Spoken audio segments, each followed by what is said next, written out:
It's Red Eye Radio. Gary McNamara and Eric Harley talk about everything from politics to social issues and news of the day. Whether you're up late or you're just starting your day, welcome to the show. From the Uniden America Studios, this is Red Eye Radio. All over the world and America we are, Red Eye Radio. I'm Gary McNamara. He is the childish Eric Harley over there. No, I'm not. I know you are. What am I? Stop it now. What? Stop trying to compare me to Tim Walz's lack of masculinity because I'm eating apple slices. Well, I was telling the crew during the break, man, we need some donuts, and you said I brought apple slices. I thought, thanks a lot, Tim Walz. That's what he did. You can take those home with you. I'm eating apple slices. Not that there's anything wrong with that. Yeah. I want to make that clear. Yeah. Now, wait a minute. Huh? Understand. What? I had my normal 6-month appointment at the doctor yesterday. Right. Clean bill of health. All right. Everything is cool. Okay. And at my age, he said I can continue with the show. I think right. I've told you about it. I don't know if I've ever told the... Do you mean the show you put on during the exam or no, the show this radio program? No, this radio program. Because there's a difference. Yes, he said... and it's interesting because I first heard this from my former dentist who's now a sleep therapist. Right. And he figured since most of his people were being put to sleep, why not go that direction? No, what he told me is, well, first off, do you have any sleep problems? And I didn't have anything. Do you have sleep apnea? No, because sometimes you have it when you work third shift. I have awake apnea. Sometimes I just quit breathing. And he asked me, he said, when do you sleep? And I said, well, I sleep twice a day. And he said, when do you sleep? And I said, well, I get home at about 5:30, and I go right to sleep right then. I sleep till 9:30, 10 o'clock, whenever. I wake up, do stuff, then I go back to sleep around 5 o'clock, and I sleep till 10, and I come in. And I said I did it because I couldn't sleep once a day. In fact, when I first started the first month with you, I said, I don't think I can continue doing this. I just can't. And I don't know if it was you or somebody else said, well, sleep when you're tired. Don't try to find a time to sleep. That, and you were also... Yeah, I know. You were also taking melatonin before you came in. Yeah, I know. It was... You're supposed to take it before you go to bed. The first night I was True completely story. zonked. Remember that? True story. I thought you took melatonin to stay awake. Right. Right. Yeah, that did me in. But he told me at the time, he said, because this is when he was on my case for working overnights. My dentist, again, a sleep therapist now. He's still a dentist, but he's got the sleep therapy part of it. And he said, I said, what? And he goes, you might have found the solution. And I went, what are you talking about? He said, Neanderthal man used to sleep twice a day. I go, what do you, really? He said, yeah, they'd go to sleep when it got dark. If it got dark at 5 o'clock, 6 o'clock, 7 o'clock during the winter, they'd go to sleep. And they'd stay asleep till 10 o'clock. Then they'd get up and hunt for like 4 or 5 hours, go back to sleep 2 or 3 in the morning. He said, you sort of have that, and that's the genetics of the humanoid, of the Homo sapien. Not that there's anything wrong with that. By the way, I did that one time when I was in rock radio as a radio bit. Woman called me up, and I said, well, you're a Homo sapien. I'm going to get you fired for that. Well, you are. You're a Homo sapien. I am not a Homo sapien. Yes, you are. I am not. Yes, you are. And the laughter in the background, you can. Yeah. Right. You people are laughing at me. I'll have you fired. Had to explain to her, that means you're a human being. Woman didn't know. It was great. Oh, maybe she wasn't. But that's what she was. It's always that. Oh, wow. She was an alien. Yeah. And so, yeah, he told me that. So, but I got the clean bill of health, and he doesn't see any negative health consequences right now, as long as I keep taking care of myself. Now, the amazing thing is, he told me my liver is operating at 100%. And I said, could you triple check that? I might have overdone it a little bit in my 20s. He started laughing.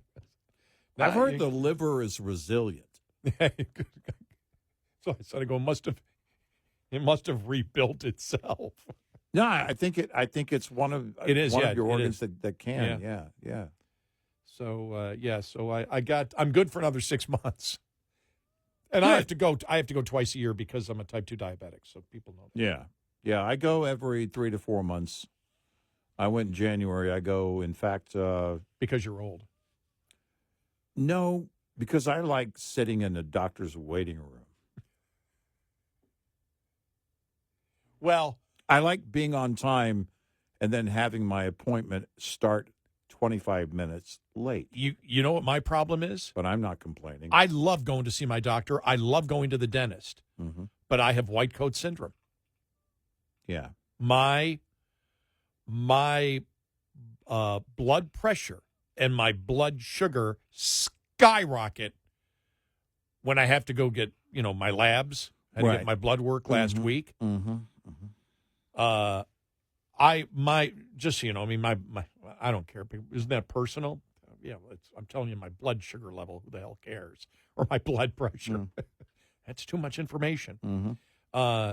For example, today when I went in for the doctor's appointment, when I got home last night, I took my blood pressure, in the morning yesterday at 5:30, as soon as I got home, and it was my blood pressure was like 119/63 with a pulse of 55.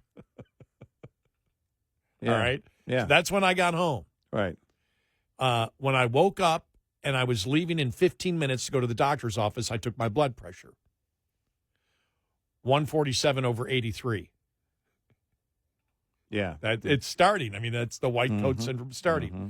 By the time I got there, it was the same thing. It was like when I got right outside, when I parked outside the doctor's office, it was the same thing, like 147/82 or 83. So I get in there. I have to wait 45 minutes. I'm sitting there. Okay. It's real quiet. It's just the doctors trying to look at my phone, trying to communicate with people, because I know when the nurse goes to take my blood pressure, it's going to be like 170/92. And when she did it, I said, just so you know, I got white coat syndrome. The doctor knows about it. My blood pressure is going to be through the roof. It was 168/93. She goes, how did you know? I said, because I know myself. At the end of it, by the time I'm done with my doctor, last thing he does is take my blood pressure, and it was down to like 130/82. It was going back down. Mm-hmm. And then by the time I went to sleep last night, it was 111/58. And he said, what happens is it's just white coat syndrome is simply you get nervous. And I said, but I'm not nervous. I don't feel nervous. He said, we believe it comes from an experience you had when you were young. And it just. Mine came from one of my eye specialists having to inject a needle directly into my eye once every 3 to 4 weeks. That went on for over 2 years. I never had white coat until then. I didn't know I was developing it. But after about 7 or 8 of those treatments, because still have a branch vein occlusion, which created a blind spot in my right eye. The treatment for that is the cancer drug Avastin, in this case, an off-label use to treat that, but they have to inject it straight into the eyeball. And you're awake when they're doing it. Now they numb the eye, and that's a whole process.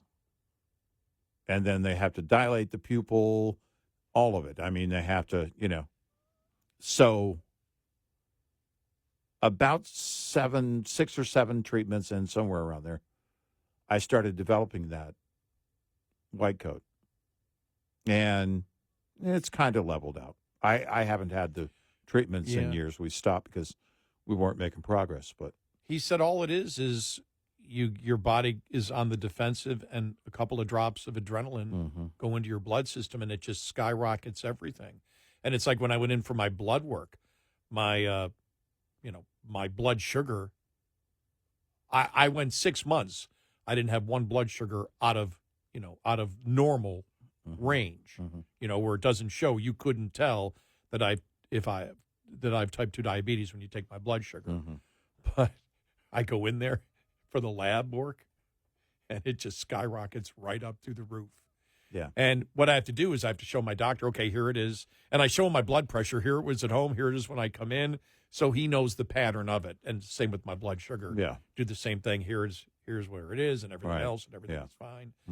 But besides that, the only other thing, because it was pretty funny, I get the lab work on the portal. Like you give your blood, you do the blood work. Next day you've got it. Even before the doctor looks at it, they send it right to you. And so I looked at it and I was like, what is this thing that's a little low?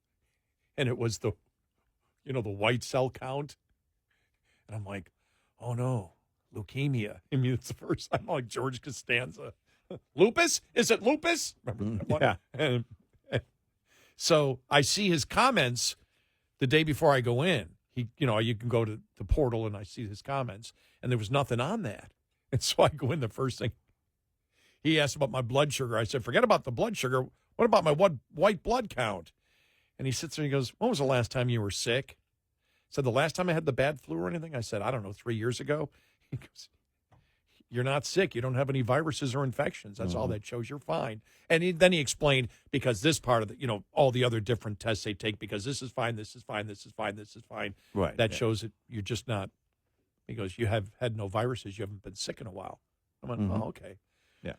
He goes, and then he looks at me. He goes, what did you think? Leukemia? Yes. Yeah.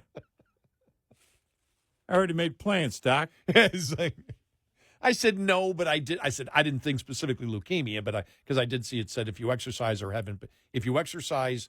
vigorously, which I do, and you don't have, and you haven't been sick, it can be a little lower. And then it said, or it can be cancer. It's like, Or it can be the other. Yeah. So I'm okay. I'm good to go. Good. All right. Good. Good to go. There's be no problem. Yeah, good. I'm just reading here from Real Clear Politics. By the way, if you just tuned in right now, the whole show's been audio cuts because it was so crazy, and we'll have more coming up. But I just happened to see this, the Democrat Civil War. Daniel McCarthy, Real Clear Politics. Chuck Schumer is running scared from his own party. He can't even hit the road to promote his new book. Well, it's interesting. You know what his new book is about, right?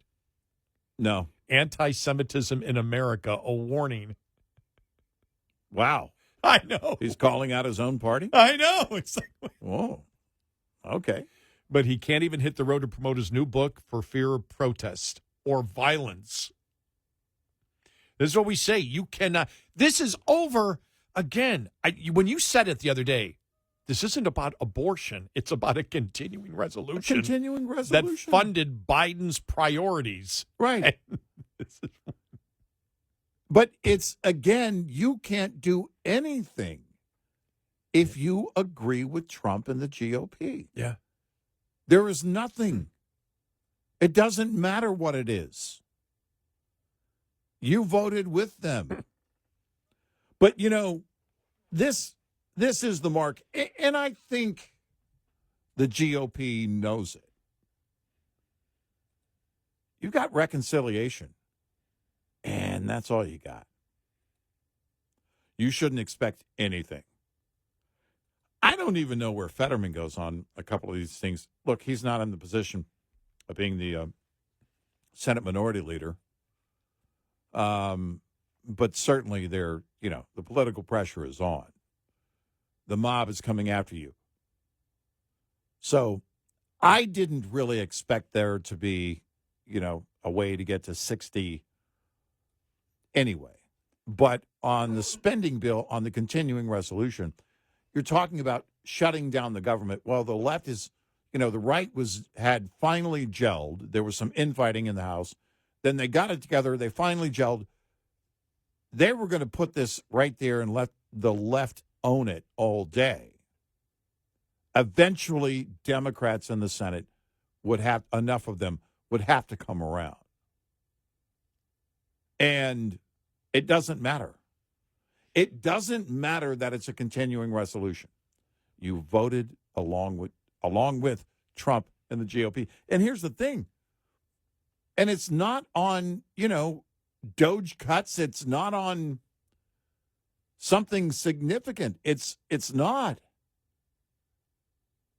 It's not a bill on transgenders in the military. It's a continuing resolution.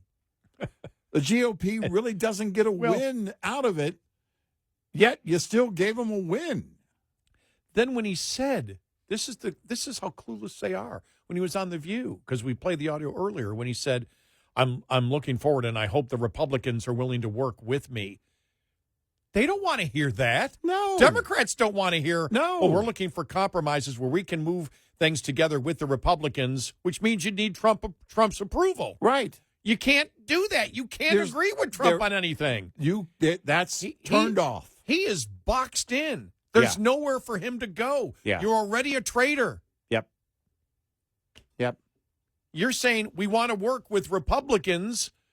They don't want you to work with Republicans. And as I've said, and I think this is true, you can make the case. Republicans can make the case. I don't think they will, because they'll tick off conservatives on their own side. Yeah. But they can make the case that we're the ones that compromised. We actually compromised. We reached out to Democrats and said, we're willing to fund all of Biden's priorities for the next 6 months. Right.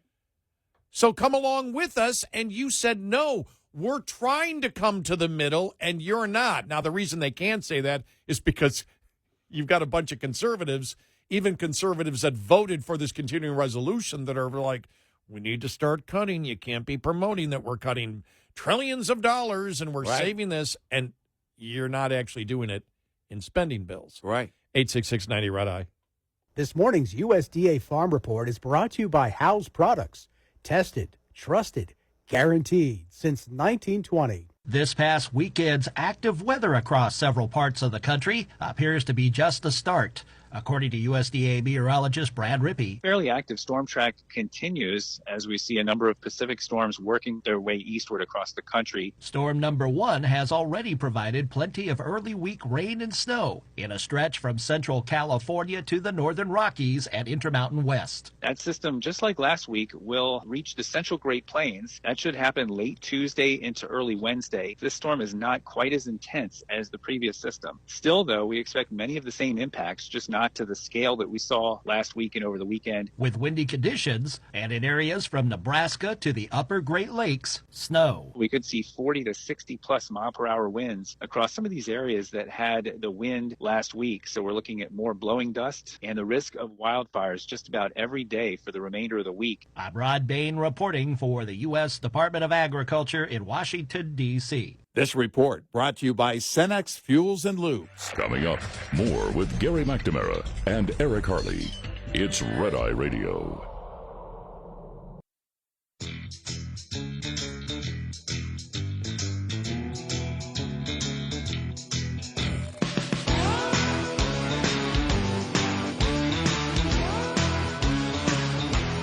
It's Red Eye Radio. He's Eric Harley, and I'm Gary McNamara.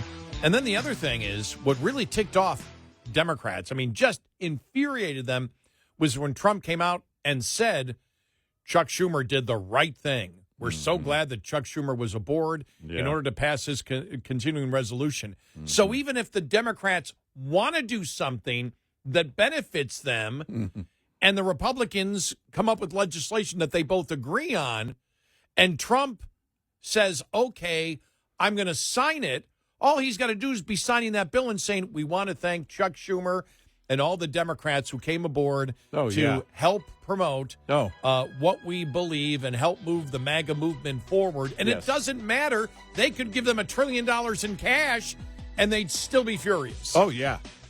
Absolutely.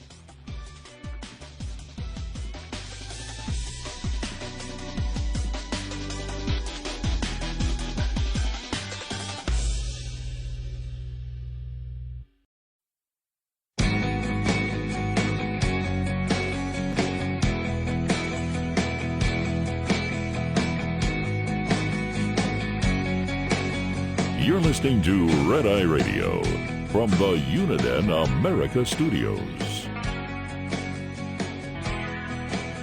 And he's Eric Harley. I'm Gary McNamara. And let's head right over to Eric here for the bizarro world of identity politics. When identity politics enters the bizarro world. Yeah. It's interesting because often we hear from liberal Hollywood, well, if that person isn't of this identity, they can't play a role with that identity. Yes. So New York Post has this story. Rachel Zegler. She's an actress, apparently. She's in the new Snow White thing that nobody is going to see. That Disney is barely letting out because of all the backlash. And here's the headline from the New York Post. Rachel Zegler slams white executives who asked her to prove, both white executives and the word prove are in quotations, her Latin heritage for West Side Story role, which I didn't know. I thought, are they going to be making a West Side Story movie? Apparently they did, and it was years ago. So it was in 2021. Okay, well, yeah, I'm out of touch, so sue me. And she's basically saying, when she was doing her auditions, they kept, for the casting, here's the quote. When I was running for Maria in West Side Story, they kept calling to ask if I was legit. I remember thinking, do you want me to bring my abuelita in, grandmother? I will. I'll bring her into the studio if you want to meet her, which I think is actually kind of funny. But here's the thing. Because of the way that Hollywood runs now, you have to do that. She should know. What she needs to blame is liberalism and identity politics of liberalism in Hollywood for this whole thing. Because imagine that these, white executives, as she calls them, and I'm guessing they're white executives. I don't know. I'll take her word for it. But so imagine some white executives cast her in a role, but she's not of Latin descent. Oh, now you're going to pay the price. Oh, yeah. And it's the left. How dare you do that? So what she should blame is not them for doing what liberalism forces them to do. They may buy into it as well. They may believe the same thing, those executives. I don't know. But liberalism forces that situation in that and look, I heard they're making a new Superman. But if the actor can't actually fly or leap tall buildings in a single bound, I want nothing to do with it. Nothing. Anybody can wear the leotards. Well, by her saying white executives, you might think she's implying that it's these white conservatives. Right, exactly. When in essence, great point. All of it is based on these white executives who are racist. Mm-hmm. And they want me to prove what I am, when actually the whole thing comes from insane liberalism. Right, exactly. That acting cannot be about acting. Right. Well, and and what I mean is, it's the same thing that if you play a gay character, you have to be gay. Right. Well, yeah, but it's acting. It doesn't matter. All of a sudden, it's like, no, we need less acting. Right. Well, what's his name that was in Doogie Howser? Neil Patrick Harris. Oh, yeah, yeah. And How I Met Your Mother. Oh, yeah. He's hilarious in that, and he plays a womanizer. He's openly gay, for those that don't know. Yeah. And actor, and he plays a womanizer in the TV show, and is drop dead funny. I mean, the character's I just think he's actually very funny and really pulls off any role that, if you want somebody who's smarmy and a wise guy. He's an aggressive, bombastic, heterosexual. Yeah, exactly. The character. Hunter. Right. Yeah. I mean, that's what he. Well, because and he's hilarious. He's perfect for that role. Well, absolutely perfect for that role. I don't see anybody else in that role crushing it like he did. And I didn't watch. In fact, he's the only reason I ever watched. I watched probably a half dozen episodes. He's the only reason. Same with me. I will agree with you on that. Yeah, because he was without so good. him in it, Right. it's a sitcom, and I'm sure some of it was funny, but he brings the sting. He brings that. It's like, oh, that little extra touch of it, and I think of a number of roles over the years. I mean, it really is silly. You've heard, I don't know how many stand-up comedians make those points. Well, I mean, if you're going to portray a murderer, do you actually have to go do the deed? Or are they going to only do auditions on death row? I mean, it's just so stupid to think about this idea of, well, you're not a, well, it's not always it's not always that cut and dry.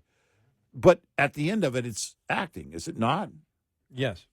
You're pretending you're somebody else. Well, I mean, Leonardo DiCaprio does not have a learning disability, but in What's Eating Gilbert Grape, he fantastic. Was fantastic, unbelievable, and absolutely fantastic in that movie. And so now, having said that, and having a child with a learning disability, I do know that there are, in fact, some actors with actual learning disabilities, and they have, in fact, there was a TV show that featured a young man with Downs, and I remember that. Yeah, that's great and wonderful too. Isn't there a stand-up comedian that has Downs? There is a. I don't know of that one. I do know of Josh Blue, who has cerebral palsy, which is it's more of a physical disorder. It is not a learning disability. But Josh Blue comes out and talks about it, and he talks about being in, basically what he's dealt with all of his life as somebody with cerebral palsy, and he's so funny. If you ever want to see great comedy, you got to watch Josh Blue. He's just really great. But it doesn't always present itself. You don't always have whatever it might be. It's whatever role it might be, somebody to fit that, and it's acting anyway. I mean, it should be about acting. And can you pull it off? They're doing things that unless they're in a role where they're playing themselves, which is rare. What was the Seinfeld? Yeah, right. No, he played himself. It's exactly. They said that's why. I was reading something that said that's why he got away with not being a great actor, is because he just played himself. I went, wow. Oh, Nicolas Cage. What was the movie called? Hold on a second. I got to go back a few years here. The Unbearable Weight of Massive Talent. And he plays himself, Nicolas Cage. If you haven't seen this movie, in my opinion... I haven't seen it, no. In my opinion, it's his best movie. And it's funny. And he's poking fun of himself. I mean, it basically, it's self-deprecating. And it's even the name, fully, a tongue planted fully in cheek here, The Unbearable Weight of Massive Talent. He's starring in playing himself. So, you, unless you're actually in a role playing yourself, you're pretending. It's like Hollywood doesn't understand what their own role is. Liberal Hollywood doesn't understand what their role is. All right, getting back here, a couple of stories here. First, getting back to the Democrats here, I just love this headline. Charlemagne, the liberal talk show host, Charlemagne, why are folks fighting about Trump deporting gang-banging criminals?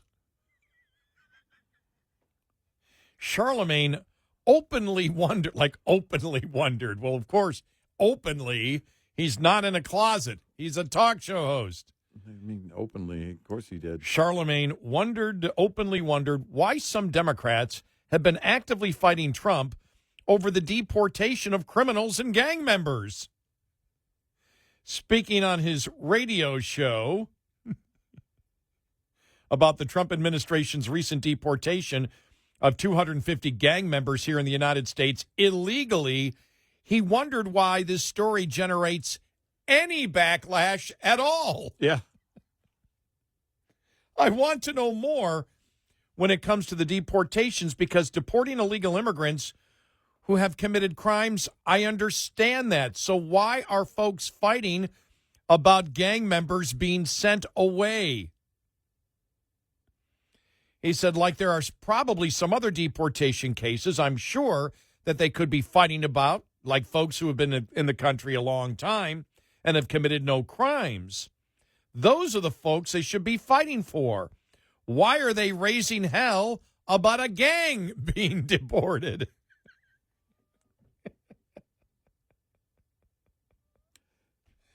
It's a great question. Gosh. It's a great question. I'm sorry. That's just. Well, I'm sorry. That's just too funny. Honestly, and judges are fighting this. They're fighting this legally.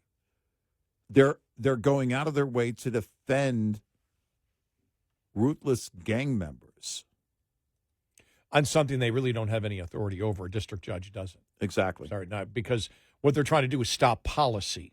Right. It's not where they're doing a temporary injunction because a United States citizen, something is up there. Right. With a particular person. They're basically stopping the policy of the president, and in an area where the president has absolute clarity, in my opinion, absolute clarity, legal clarity to do what he's doing. Right. It comes under the executive branch without question.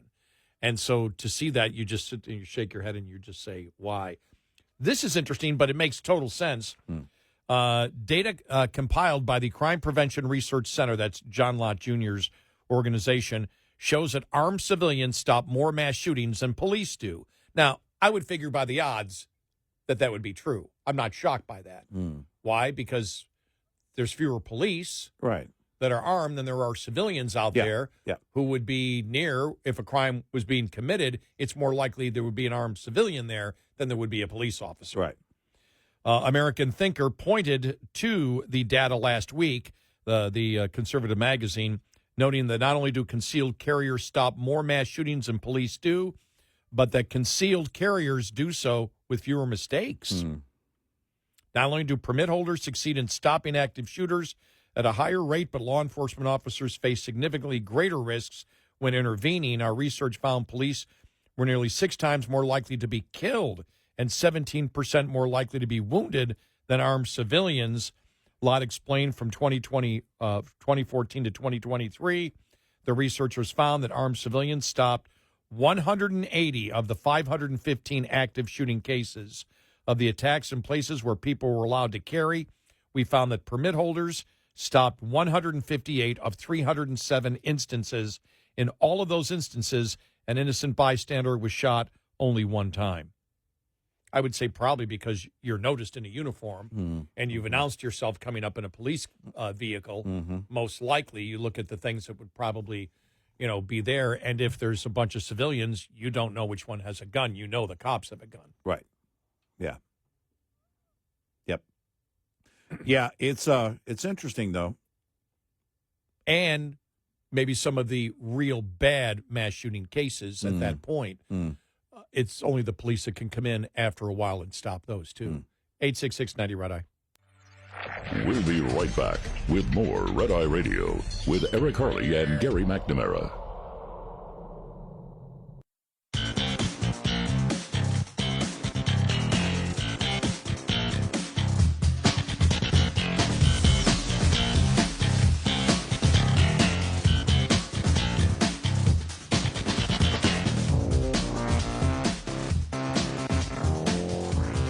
It's Friday Radio. He's Eric Harley, and I'm Gary McNamara.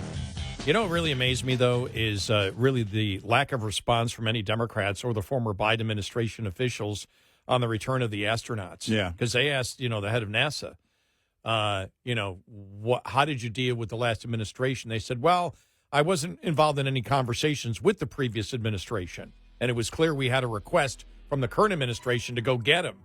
Right. And you've heard nothing because the allegation from the Trump administration is the Biden administration didn't want Musk doing it because it would make him look good and make Trump look good because he was supporting Trump.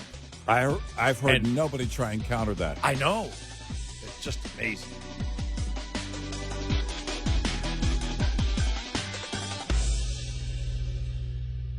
This is Red Eye Radio on Westwood One.